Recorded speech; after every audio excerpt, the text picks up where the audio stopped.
Hello and welcome. Welcome to the Coaxum Report. My name is Terry Coaxum, and I have the phenomenal opportunity to be talking to Michelle Gatton today of Hello. Extroversion. How are you, Michelle? I'm great. How are you? I'm awesome. I'm awesome. So I wanted to bring you on the Coaxum Report to talk a little bit about extroversion, to talk about your barriers, some of best practices, big ideas. Just how did you get to where you are and what made you want to feed the soul? Well, it has been a long journey. Extroversion, we opened in 2004. And prior to that, I was always in working in the food industry. From college, I started throwing parties and still, see, Tony, still that part, girl. Started throwing parties, but I would cook and like sell plates. And this is like in Oberlin, Ohio. This is in middle of Ohio, and I'm making like curry chicken and rice and beans. People, people are loving it because they're in No, college and they have no home cooked absolutely. food. Right. And so that just kind of continued after college, and then I would start just having private dinner parties, and it just felt right. Like I was working as a waitress. I was a waitress. I was a bartender. I was a hostess. I was a floor manager. And then I was a general manager of a restaurant. So I really felt like, it's time. Like I'm Yeah. ready to take this on. And I found a great location, and my business partner is the executive chef. So Oh, even though I was nice. always, Even yeah, better. even though I got into it because I love cooking and entertaining, it it actually, that's he's on the kitchen and I'm in the front of the house, and it actually makes things run a lot more smoothly than if I tried to do everything. So Absolutely. that Absolutely. was a blessing. Wow. So now, I mean, first of all, I've been to Extra Virgin. The food is amazing. So I encourage any of you that are in New York to please check it out. The food is really, really amazing. In fact, she's been recognized, Extra Virgin has been recognized for having an amazing menu, and it's an amazing space. So I definitely encourage you to do that. But I want to talk to you a little bit about the restaurant space because I do have business owners that come on and they talk about, okay, getting into the restaurant space, loving to do the work that you do. And I do say feed the soul because most people who are in that space start out that way. They start out, oh, I'm just going to feed the family. And they're like, oh, this is amazing. You got to sell it to the world. And then they get out and, thank God for you, you have that extra, that extra side, right? So you could do the front of the house and the other person is in the kitchen because a lot of times my restaurant owner says I'm the chief cook, bottle washer, Hmm. candlestick maker. Like I am doing everything for the restaurant. And when they come to me, they're usually looking for some business development and how to really grow that out because that's not a scalable model. But you have a scalable model that you're working with now. So what have been some of the barriers for you? In the space that you're in right now, as far as the restaurant industry is concerned, or just some barriers in general as a woman in this business, thank goodness that you do have a phenomenal partner that's working with you on this venture, and but there's still some barriers that we have to face when we're in industries as small business owners, taking risks, stepping out on faith and doing what we love all at the same time, because if it doesn't make dollars, it's not making sense. Yeah, I love that. Stealing that one from you. Uh, I have to say, so much has changed. So from when Hmm. we first opened, and really the pandemic has had such a long, like long range of issues that have just not gone away and has created more issues. And Right, it's like we were talking earlier about, even things like, I mean, the rules just kept changing, so we had to keep right. changing. That's Um, right. the outdoor dining. It's like during the pandemic, they just let everybody, set up outdoor dining.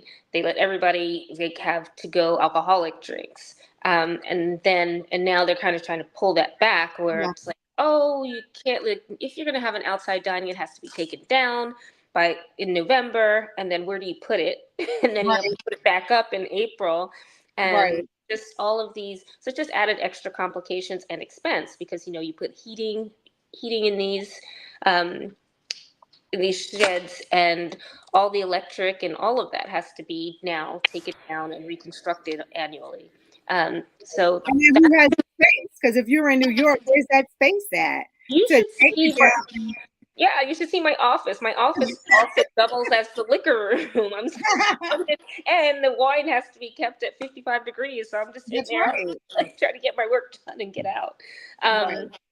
But so just the pandemic has been the biggest struggle for reasons like that, for the way that what you can and cannot do, and what the actual rule is. And now a lot of the things that they let go of, they're trying to pull back. Like, even, okay, now there's going to be a fee to have a permit for outdoor dining. I think it just opened yesterday, the portal to apply.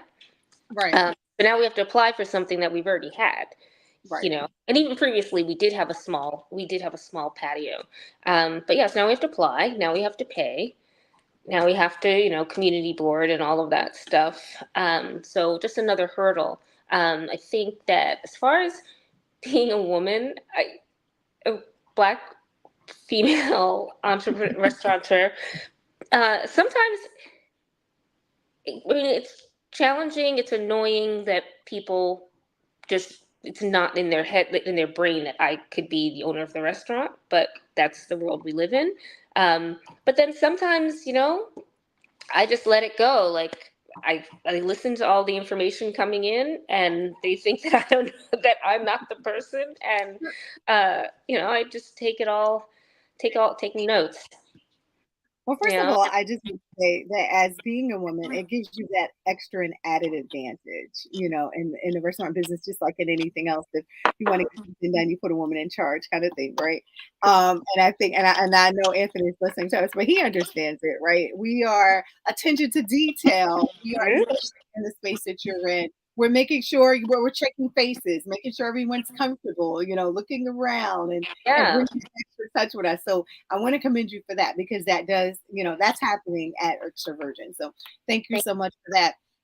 And as far as the rules and regulations are concerned, and it's not just you that are feeling that way. A lot of my small businesses are really feeling, the push and the stress of having to kind of figure it all out now, right? Because they do want to continue to have that outdoor space. They want to continue to have the to go and all of these other things that they've been afforded during COVID under necessity. Like we had to Right. do it that way because you weren't able to come inside in that space.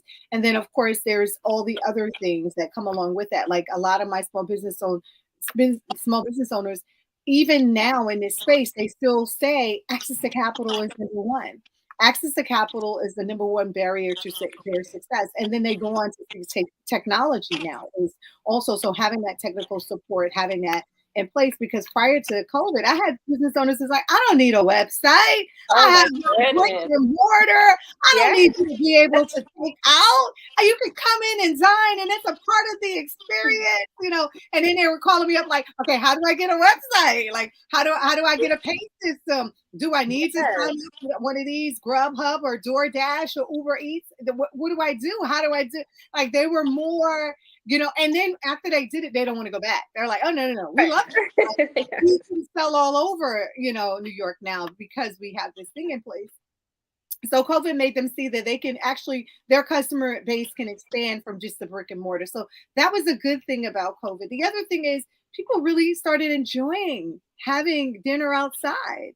Like they Yeah. started really enjoying like when I take advantage, you got some Caribbean, I got some Southern in me. And so I took advantage that we have meals outside at our restaurant. Yes. Like, and it's a great space out and we're enjoying, you know what I'm saying? We didn't get to do that in New York. You went into your Mhm. restaurant, you had your meal, and you were out, or you waited in line for it. Now you have that extra space, and now you can actually sit, enjoy your meal, and enjoy what's going on around you at the same time, which kind of changed the game a little bit for us New Yorkers. And now we're spoiled and we don't want to go back.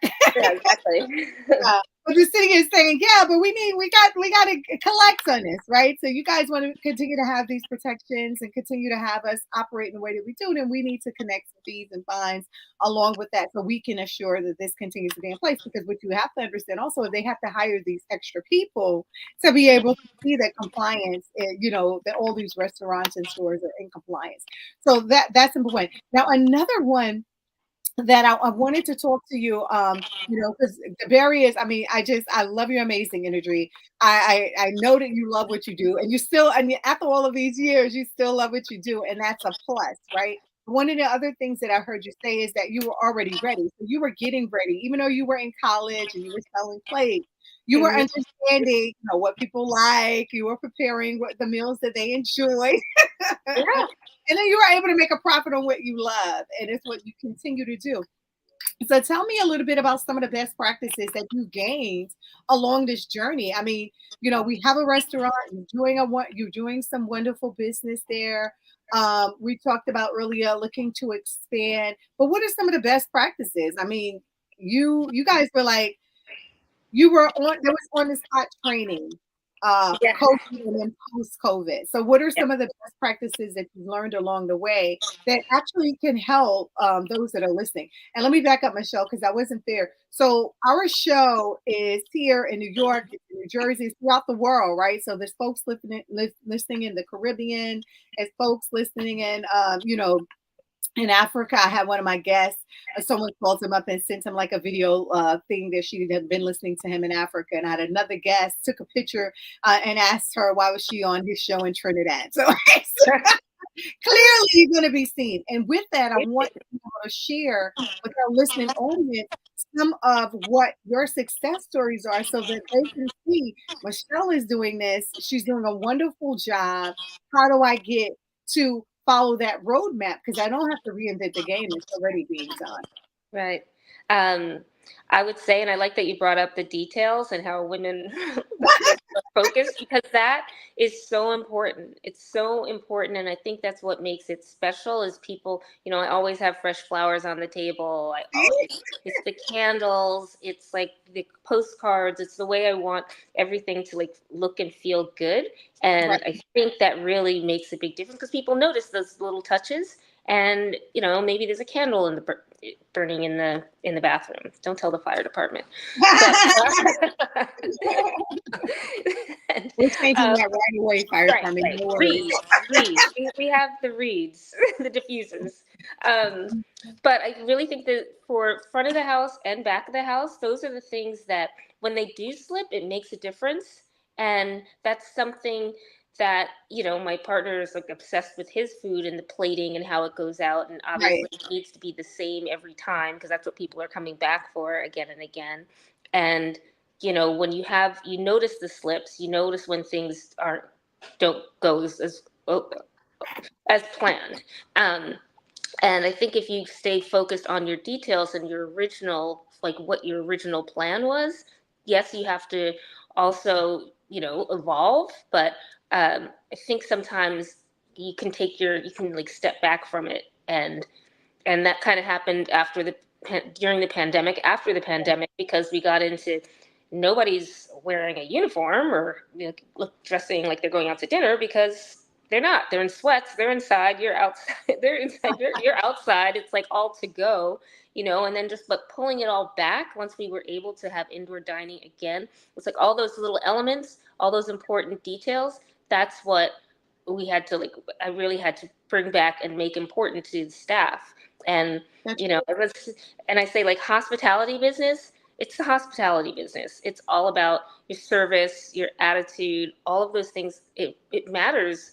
That's something when people ask me what I don't like about the restaurant business is it's that I have to depend on many other people to show my dream, the right. experience, the dream experience that I want people to have. And it's like maybe this, so you have to really keep your staff tight, and because they can really, they have a bad night, the customer has a bad night, they tell their friends about how bad the service was or any that kind of thing. Customer um, service is extremely important in that business. it's so Extremely. important, Yeah. and you have to, and that's something that I keep trying to work on because as we evolve, as new people come in, all of that, things like little things can get lost in That's right. translation. It's interesting. It's interesting that you're talking about that because I teach human resource management and organizational theory and policy at Margaret College. And one of the things that I have my students do is I have them read a book called How to Win Friends and Influence People. and Mhm. getting yes. And in that, I help them to understand as managers that it's the holistic approach. Your staff is your key to whatever business, whatever organization you're running. And so you have to understand your staff holistically, right?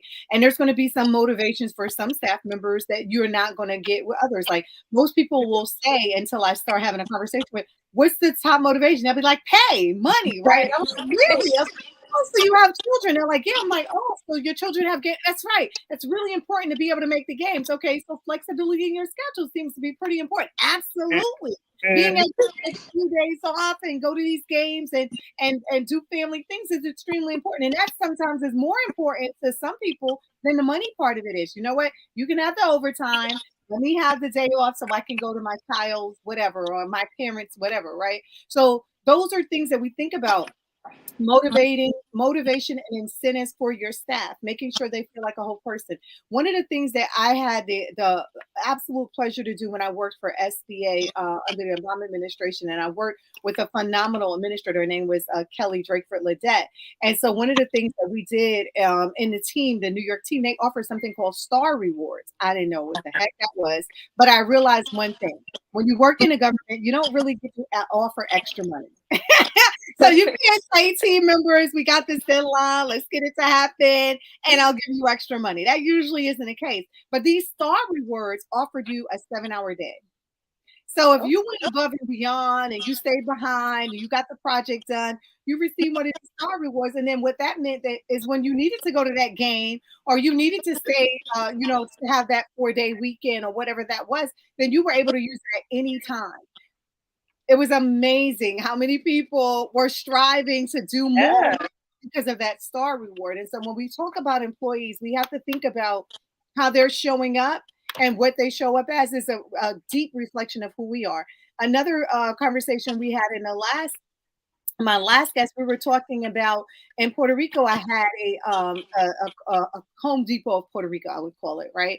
And it was very friendly and very laid back. And one of the owners, in our training, she was pretty taken aback. One of her employees, someone came in to buy all this paint. I know it had been raining in Puerto Rico. Puerto Rico rains a lot some seasons. And the person was like, "Are you crazy? Why are you buying all that paint? It's raining." And she was like, "What?" Sell the paint. Sell the paint. Oh my God. She was like, "What are you doing?" Right. Well, it's not my job anyway. It's so and so job. They get paid more than me. It was like a whole thing, right? But what we were able to do was partner her with someone here in New York that was doing something similar to that. Park Avenue Building Supply and Gilbert Rivera, who has since passed away, and his family, they started Park Avenue Building Supply. And they started it because they were doing a waterproofing business, him and his brother, and they couldn't get their Ah, supplies fast enough. So they actually opened up this avenue. And Park Avenue Building Supply is now bigger than their waterproofing. And so they spoke the same language and were able to communicate in a way that kind of still made the employees feel like they were home, but at the right, same time made them understand that here are the boundaries. These are the things that we're in business to do. If we don't sell paint, you don't get paid. So we need you to sell more paint, not less paint, kind of. So when you're talking about the employees and the attitudes and and the things that just life is life in, right? You show up that day and life was life and but having a way to kind of bring them back and motivate them to show up because when that person is coming to have that dining experience, they may have had a bad day as well, and they come in yeah, because they want to be uplifted with the food for the soul and have the ambiance and feel supported and encouraged. And so we have to always show up in that way. And we do that as parents. oh yep. No day off. None at all.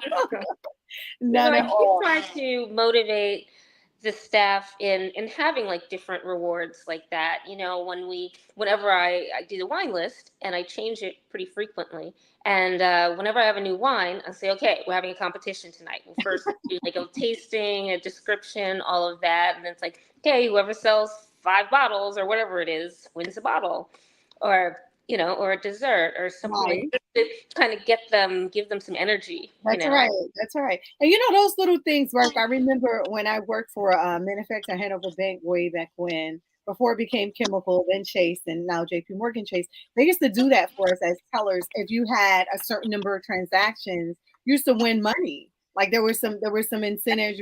We would win some money. You would win gifts. You'd win T-shirts. And I remember being, rewarded often because I was in competition mode. I was like, Hustling. yeah, Exactly. getting these customers out of here.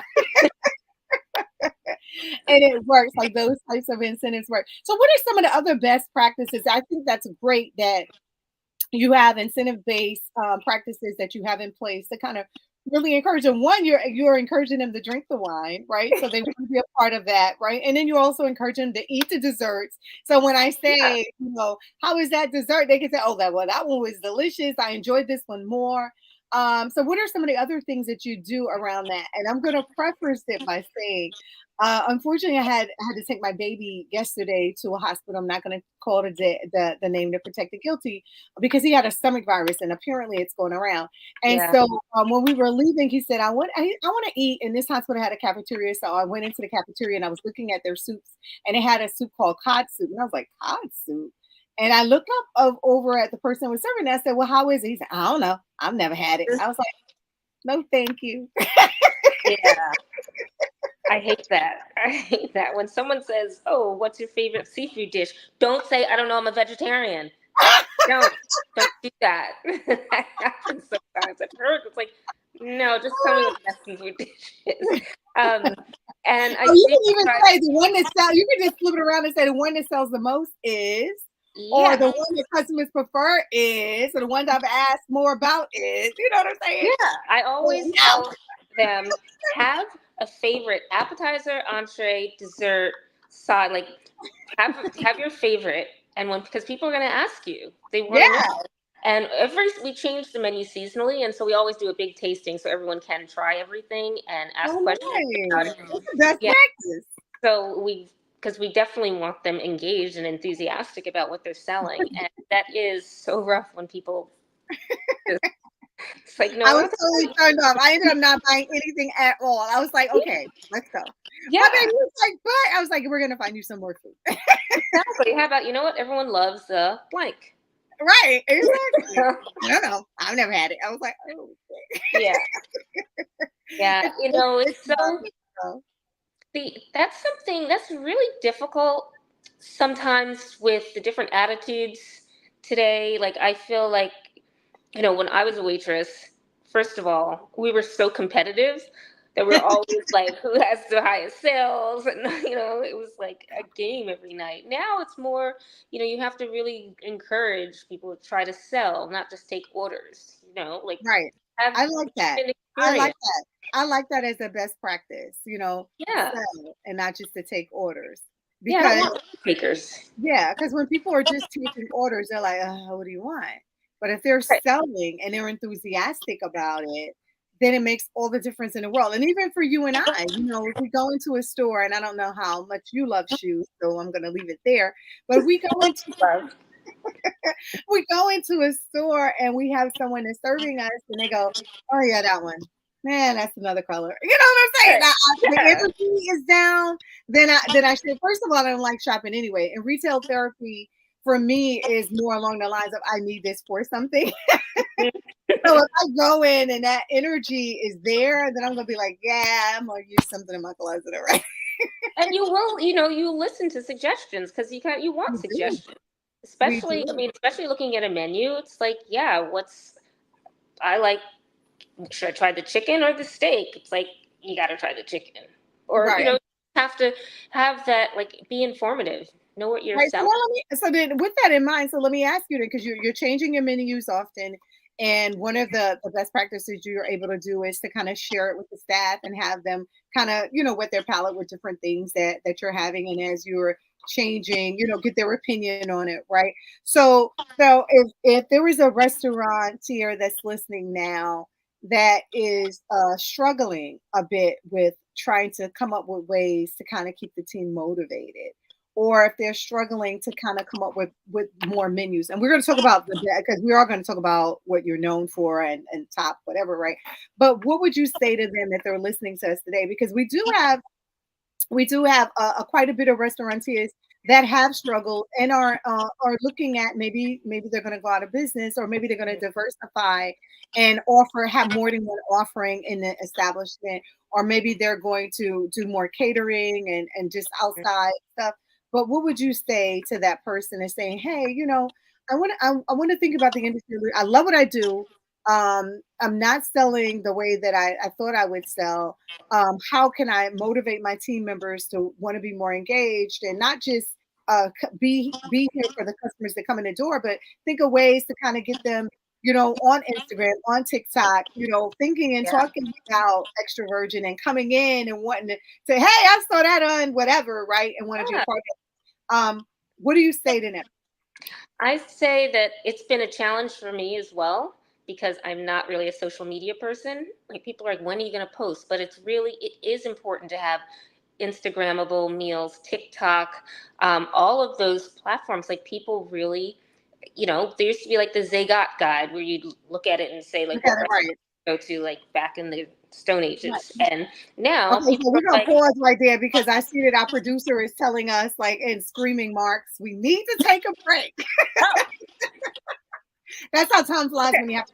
We're gonna take a quick break. We're gonna come back and talk about how we're doing it. Even though you're struggling, you found a way to do it well. So we'll come back and talk about that. Okay.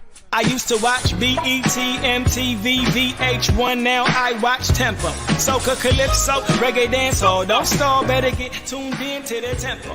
Don't have cable, they got an app. Go to your app store, download that.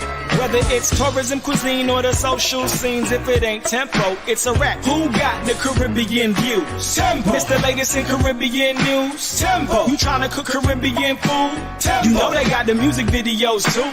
Tempo. Who got the Caribbean views? Tempo. It's the latest in Caribbean news. Tempo. You tryna cook Caribbean food? Tempo. You know they got the music videos too.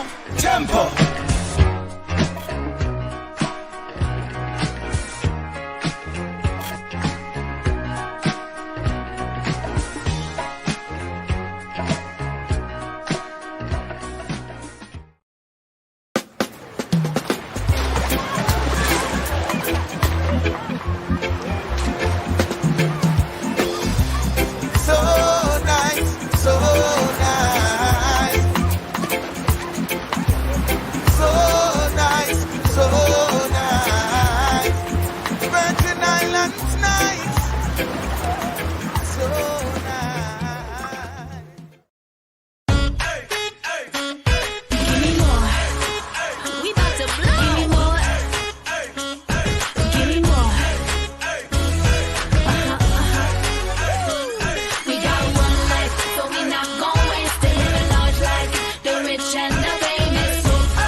Today we're taking a little vacation on the west end of St. Croix, visiting a seaside restaurant called the Beachside Cafe here at Sandcastles on the Beach. The atmosphere is just wonderful. You just feel very welcome when you're here. Hi!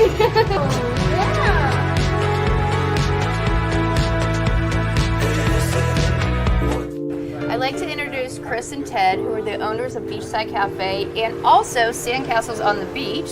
This is amazing! Thank you. Sandcastle on the Beach is quiet and friendly, relaxing. I often entertain guests, and this is the one place I always try to bring people. Tell us a little bit about the hotel. Well, the hotel is a 25-room hotel. We have 10 different room types within that. We also have, of course, our greatest asset, the ocean out there, which our side of the island is very calm typically. So it's the best swimming beach and also great for snorkeling. And just walking, doing a nice walking beach tour. Absolutely. Yeah. Best beach access is right here, so we love them. And we're also fortunate we have just up the way Sandy Point National Park, and then Frederickstead Town is just a mile away. Mm-hmm. And so we're really fortunate to be in this perfect spot.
Welcome back, welcome back, welcome back to the Coaxum Report. We have a phenomenal, I love it.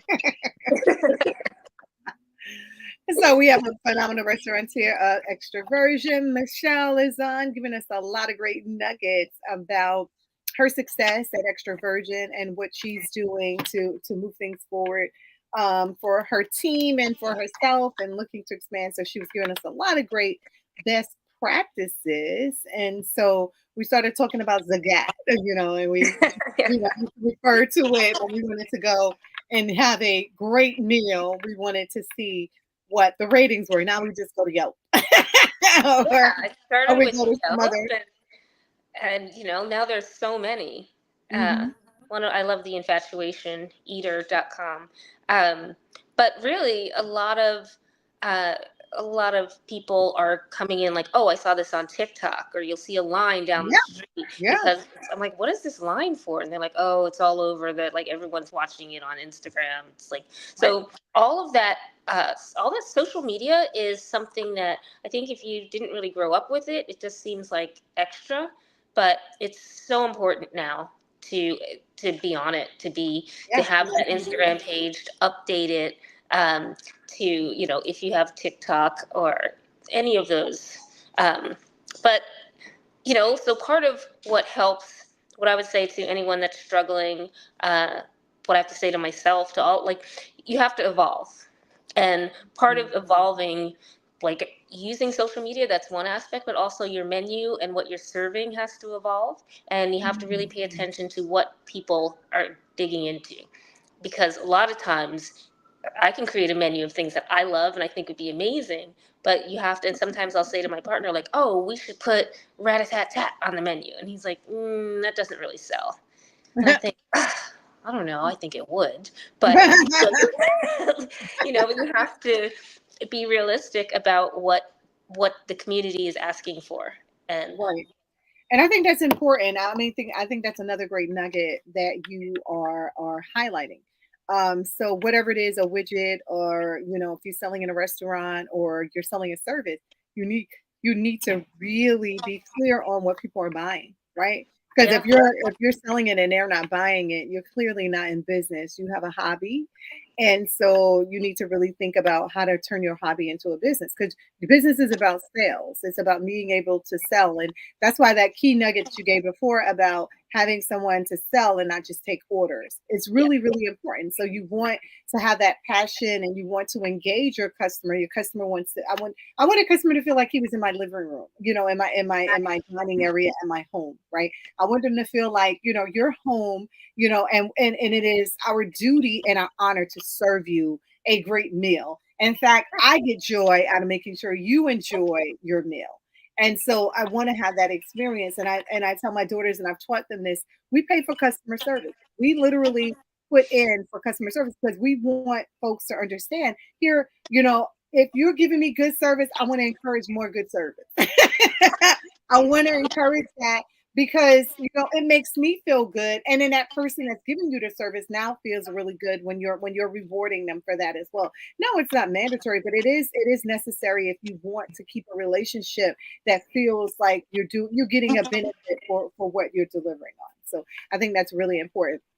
And so I think that's really key. I think another thing that you said also, because one of the things that when you started talking about your team, I can tell in the passion in your face that this is your team. Like you're like, okay, I understand this team. This is my team.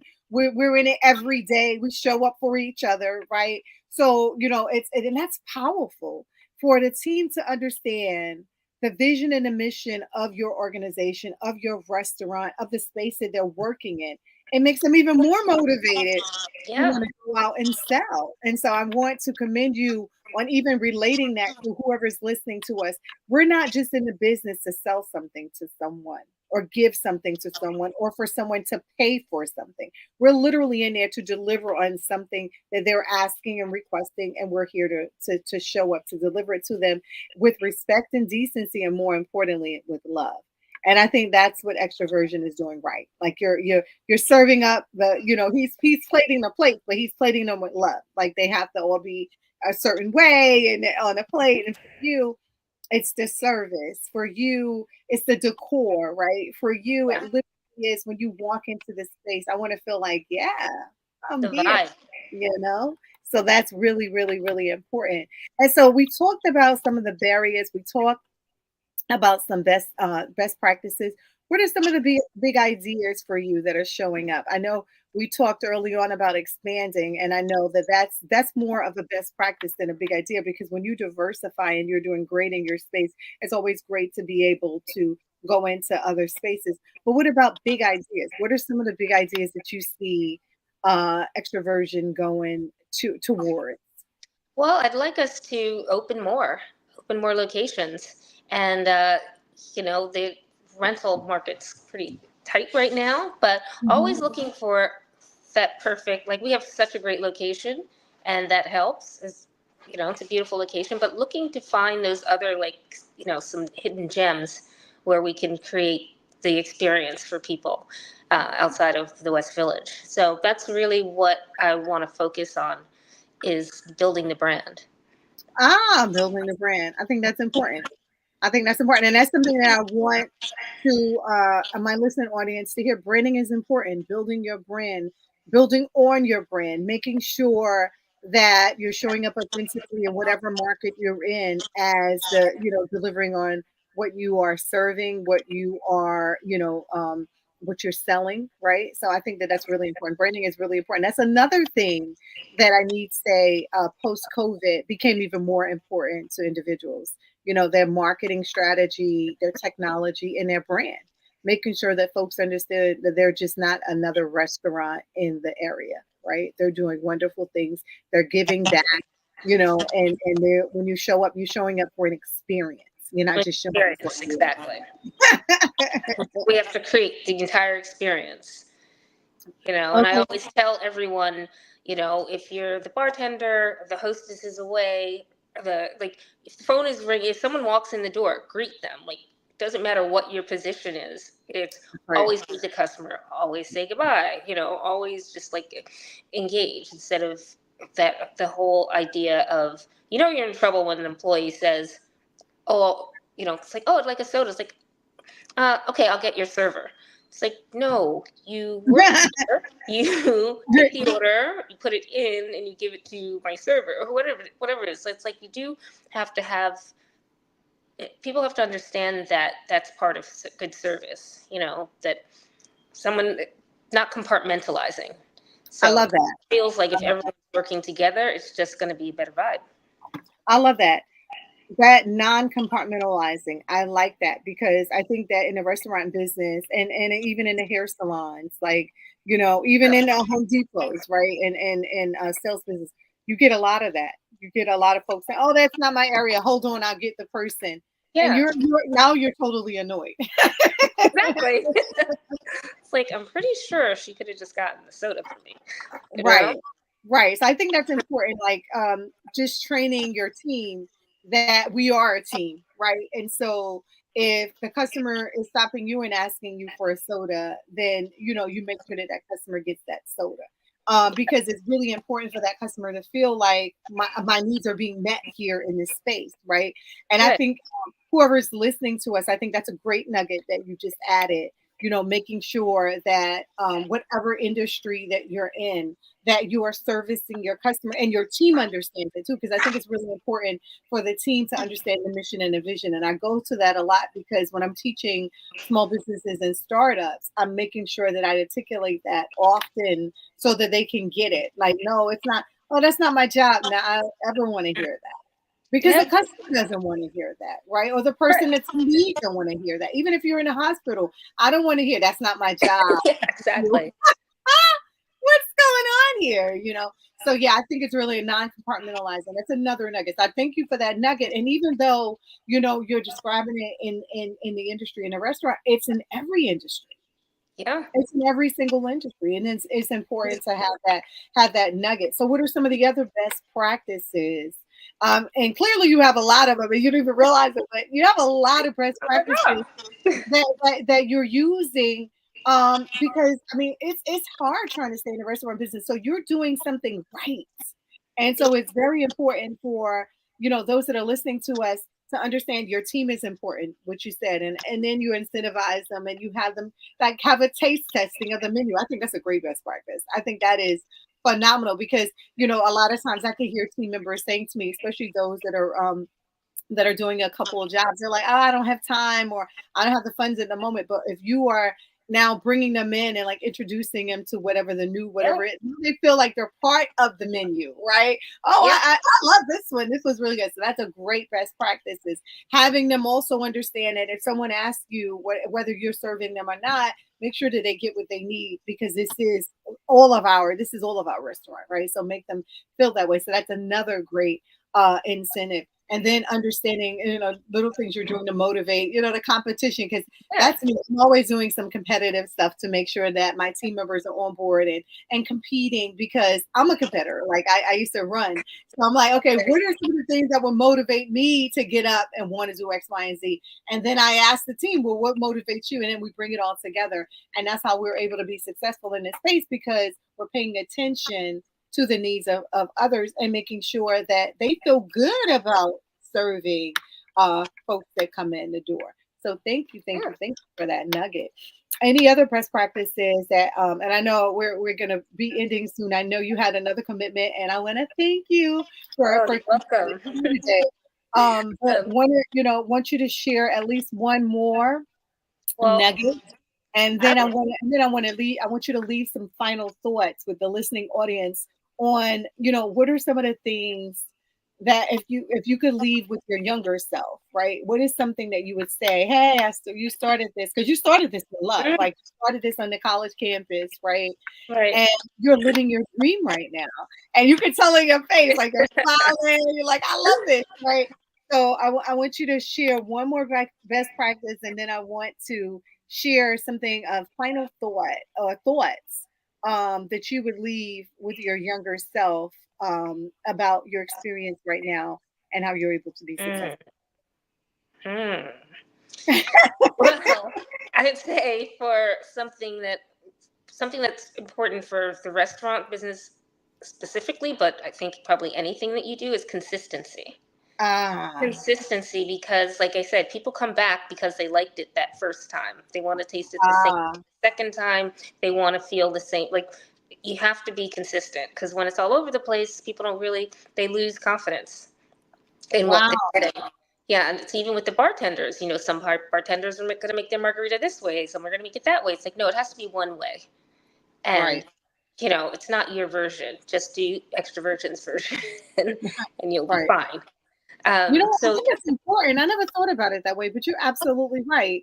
If I came and I had my pasta this way and I come back and order the pasta again, I want my pasta the same way because that's how I do it. And so if you add up some extra spice to my pasta or you add some cheese, that's not what I wanted. I want consistency. I think that's a great best practice and big idea because we think about you should understand that, but not everybody understand. Some businesses like my gym, right? When I go work out, I want my workout to be different every time. Right. You know what I'm saying? Even if I'm on my bike, I want that ride to feel different. I want to feel like I'm doing a little something different. So in that arena, you could do that. But with my food, or with my massage, or with my hairstyle, or if you are pulling my clothes for my whatever, I want that to be consistent, right? So consistency is very, very important. I never thought about that in the restaurant business, but you're right. You're absolutely right. And I bet when you go to the gym, even if you do different workouts, you want to consistently feel like, that was a good workout. I do. And I want my food service every time. That feeling like I did something. That's right. You're absolutely right. Yeah. Oh my God. That's amazing. I never thought about that. But you're absolutely right. Consistency. Awesome sauce. So, final thoughts. Any final thoughts on that you would want to leave with those of us that are listening to all the and before and after that, I do want you to tell us about the expansion because I want to share, what you're looking at, or if you're ready to share. If not, I'm going to have you come back and share it. But want again, because branding is important and we want to make sure everything is done in decency and order. So I want you to share some final thoughts around that you want to share with your younger self, and then Okay. anything else you want to share before we end. Okay, so share with my younger self. I think for everyone that's starting out, you have this dream, this passion, this goal that you're trying so hard. Like sometimes you have to take a step back Hmm. and make sure that you're being as efficient as possible. Like just spinning your wheels, trying to make everything happen, not delegating, not just overdoing it can really sometimes hold you back because then you're more tired, you're not as clear on every, like you have to, I think having the right people around you is really Mm, important. And people have different strengths and weaknesses. So maybe I'm not as great, whatever I'm not as great as, I want somebody that's great at that can help me with it. So I think definitely, even though, yes, it's your vision and you know what you want it to look and feel like, it's important to do the best that you can do and then have others in your circle that are doing the best that they can do to reinforce that dream and that vision. so we're talking about having the right people at the right time in the right seats Hmm.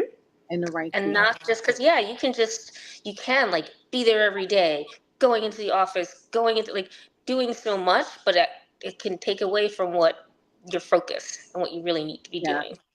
Awesome. You know what? I think that's important, and that's a really good point because a lot of times I hear my business say they're burned out for that reason, right? Because they're doing everything, right? From the back room to the from the kitchen to the front of the house, right? They're doing every single thing.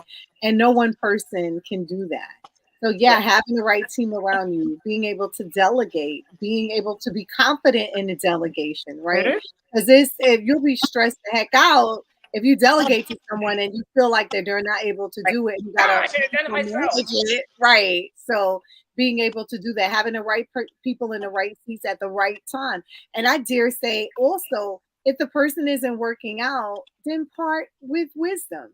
Don't Yeah. hold on to individuals in the space that aren't able to work out because what you'll realize then you're making a bigger problem, right? Yep. So don't be afraid to part ways and wish them the best and offer support and encouragement as well because that's something some of my entrepreneurs really have a hard time doing, right? They're like, Yeah. but that's so and so's cousin. Yep. And we're going to give him a good bonus. And we're going to let him go on his way. And we're going to recommend him to the space that we think he can do a lot better in. And Right. that person comes back and thanks them because they wouldn't have never left because they felt an obligation to the cousin to be in that space, even though they hated it. So understanding that, I think that, oh, Michelle, that's really a good and important point. Delegation, don't get burnt out, having the right people in the right seats at the right time, understanding what your strengths are, getting people that can handle your weaknesses, like right, because we're not strong in everything. So putting the right people in the right seats at the right time that can strengthen your vision in the ways that you're unable to. I think that's really important. I mean, you dropped a lot of nuggets in that one little. Great. I'm glad. You dropped a lot of nuggets in that one piece of wisdom. So I do want to thank you, and I want to encourage all of those that are listening to us. Please go to Extroversion. Where can they find you at, Yes. Michelle?